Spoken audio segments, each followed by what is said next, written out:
have to start by telling you what a delight it has been to plan for Christmas this year without the worries in quite the same way of the last years.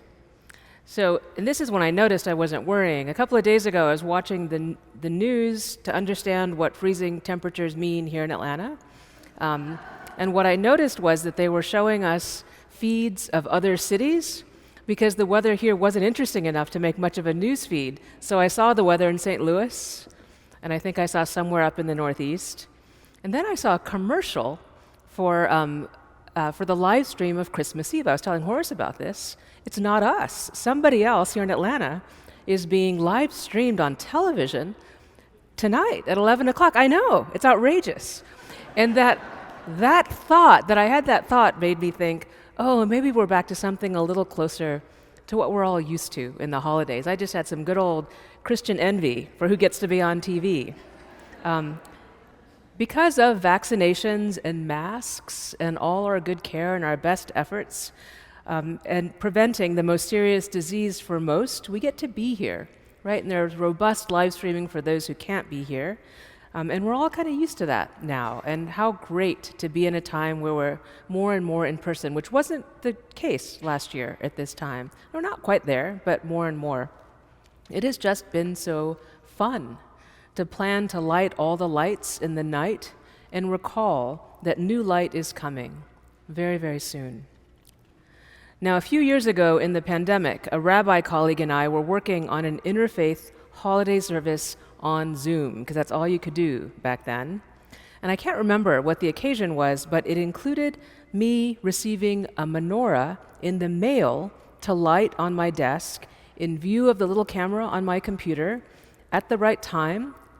I picked it up and moved it to Atlanta last year, thinking, of course, I'll never use this thing again, and how sad that whole thing had been on Zoom. But I took it out last week to light it because it was Hanukkah. It is Hanukkah. And very much like our Advent wreath here, a row of candles, here's our wreath, but unlike ours, with a servant candle. There's a candle designed to help light the other candles. Really good idea. We should probably have one of those, right? Ours has a Christ candle in the middle, which is our proof that we're done. We did it all. The Christ light has been born, we say, again. Hope, joy, love, peace. Against every oppression and subjugation, did you hear that in the prophets? Against every despair, did you hear of God's mercy for us, undeserved, without limit, in Titus?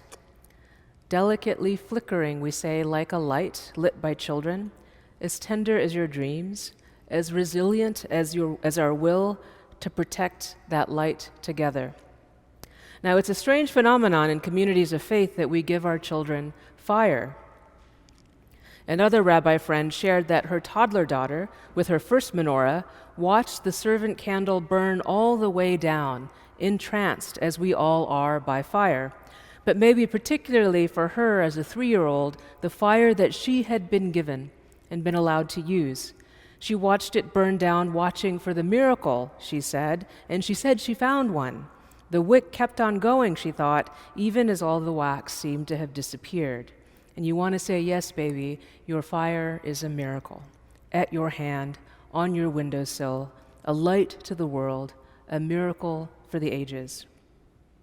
Now, our ancestors of the early church reached far and wide for words to describe the deep knowing of the truth of the Christ claim. In defiance of what seemed to be inevitable in this world, the world overwhelmed with sin and harm, danger, war, disease, untimely death. Our very own heads at times full of very bad ideas that can harm a lot of others. The ways of the world, we call that, the ways that denigrate people and creation. In the time of the early church, that kind of thinking was organized around where in the Roman Empire you found yourself, how much money your family had, your gender, your education, and today by race or gender expression, or still by how much money you have access to, and now by the color of your skin and maybe where your family comes from, or which passport you hold, if any. And did I mention all those bad ideas that swirl around in all of our heads about power? And the scheming of those who benefit from stoking divisions, sometimes creating them out of thin air, politicizing our very survival and thriving. Then, like now, people struggled to live truthfully, with integrity, true to who they knew they were. And they asked at that time, who is this Jesus? Who are these Christians? And what do they have to say to us? On this day, to consider that question, we turn our eyes to Bethlehem, today in the occupied West Bank, to thousands of years ago when the Roman emperor said the region should be counted for taxation to build a new palace for him. And a small family with very common names, Joseph and Mary, made their way to the place of his family. The house of bread is the translation of Bethlehem, a warm hearth of home. And there a child was born to a woman whose pregnancy was a scandal, but she believed, and blessed is she.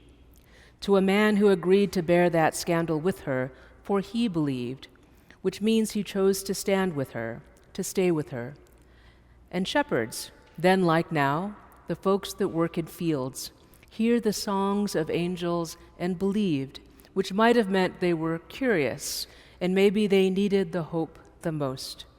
And wise and learned, faraway foreigners of other religions read the skies and begin their journey of many years to find what this birth might signify, a kind of belief, seekers, crossing so many borders and boundaries with questions to know more and to see for themselves. And Egyptians and Syrians and Indians and Georgians and Albanians and Greeks and Ukrainians. And we turn our face back to that place to see that small light, a baby, who we believe lights the way to our interruption of evil by the small force of our desire to be faithful.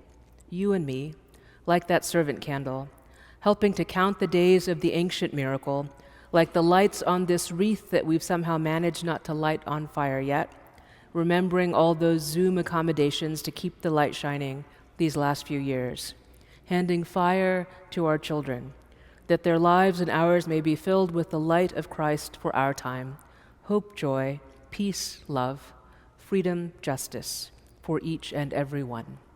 And may it be so. Merry Christmas.